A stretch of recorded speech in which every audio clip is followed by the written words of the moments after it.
Assalamu alaikum, brothers and sisters. Ramadhan Kareem. Allahumma taqabbal minna siyamana wa qiyamana wa ruku'ana wa sujudana. May Allah subhanahu wa ta'ala bless us with an accepted Ramadan. Ameen.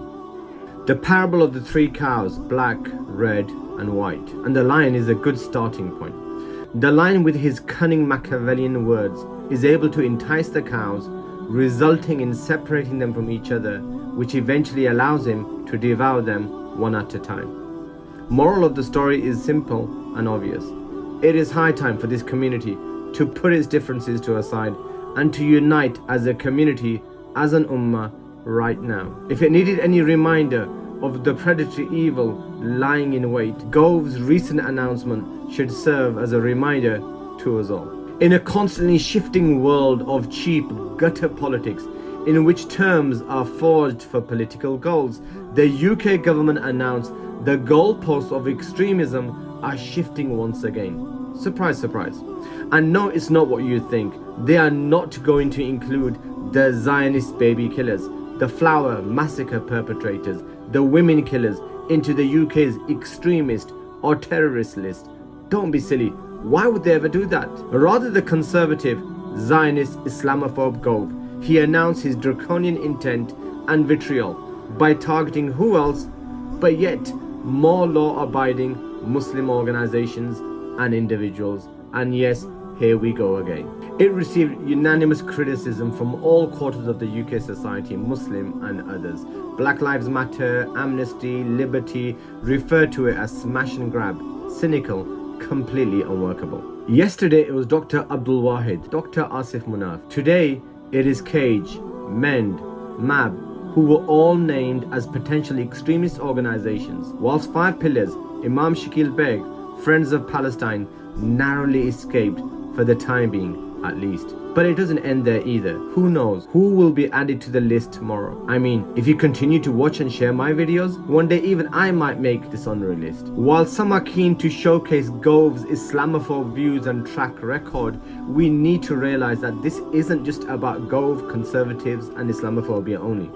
This goes beyond Gove and his far-right Henry Jackson Society, Trojan horse, Zionist accolades and CV. Rather, Labour, Conservatives, Liberals and their brothers across the ocean, the Republicans, the Democrats, have all shown their true colours in their united alliance in aiding and abetting Zionist genocide against the Palestinian people of Gaza. And whilst it's also a cheap attempt at vote engineering through dog whistle electioneering in the run-up to a general election, ultimately it is in fact the latest clear signal and admission of failure of the UK government in its support of genocidal Zionism, its failure of winning over the narrative, failing to cover up its complicity, failing to convince the masses, its failure in trying to silence the Muslim community, its political campaigning, protesting, boycotting, pro-Palestine advocacy, and standing shoulder to shoulder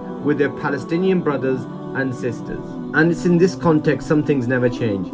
Hence, this is the same old British colonial policy and attempts of divide and rule your enemy, the Muslim community. It's a brazen, foolhardy attempt in trying to colonize the UK Muslim community into subservience of a yes sir second-class subjects, silencing them by deploying the usual carrot and stick, reward, buy off, intimidate and fear tactics. If you're good and listen, remain silent and secular, private, peaceful beliefs as Gove calls it, it will get you titles such as an OBE, MBE, even Sir, financial grants, platforms, and perhaps even an audience with a VIP. But if you dare speak out, support Palestine, Gaza, criticize the Zionists and Zionism, then we will label you extremists and blacklist you. Brothers and sisters, I say let them blacklist us all. My message is short and simple. United we're strong, divided we fall. 1. It is high time, priority 1,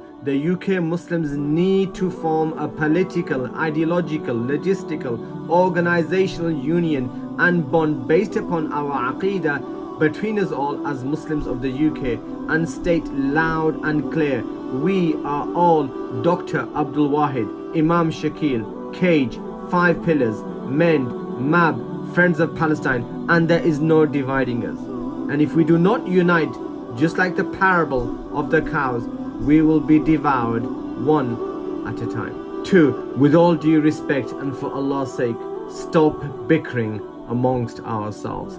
I'm not interested in what Yasser Qadi said about, or a rebuttal of that, or the fiqh of killing a fly. We do not have the time, place, or luxury for vain talk and rhetoric right now. 3. The UK's witch hunt isn't against a particular person or an organization, and it certainly isn't over. It is against us all. As long as you are an ideological, political, intellectual Muslim, that is, as we have witnessed again and again. And don't let Gove fool or patronize you. Oh, this isn't about lovely, peace-loving Islam and Muslims. It's about Islamists, he claimed. 4. We will not abandon Gaza and Palestine, and we will continue to speak out. We will continue to engage, challenge. We will stand up for justice, and we will speak out. We will stand up for Gaza and Palestine until it is liberated. Continue to speak out against the genocide. Discuss Gaza and Palestine even more, so it annoys Gove and other Islamophobes, just like the noble companion Bilal radiyallahu anh. He would continue to repeat Ahad, Ahad, Ahad in front of Quraysh, as this word annoyed them the most. We are not afraid of being named by Gove or other Zionist Islamophobes. Rather, in the words of Imam Shafi'i rahimullah, them naming you means you are on the right track. 5. Do not allow the divide and rule mental colonialism to succeed. Don't allow Gove to colonize your mind and soul. Don't sell your soul, your hereafter, for an OBE, an MBE, or SIR, or some partial funding. Finally, the new definition of extremism is supporting, believing in Islamic thoughts, law, Sharia, Khilafah, believing in Palestine, supporting Gaza, boycotting, political campaigning, speaking out against Zionism. And tomorrow they will change the definition once again. What if these constantly shifting goalposts tomorrow catch out some portions of the Quran itself? Perhaps Surah Kafirun, Surah Al-Anfal, Surah Tawbah. What will we do then? Abandon the Quran? Disassociate ourselves from parts of the Quran? Of course not. Brothers and sisters, united we're strong, divided we fall. If we don't unite, they will devour us one at a time.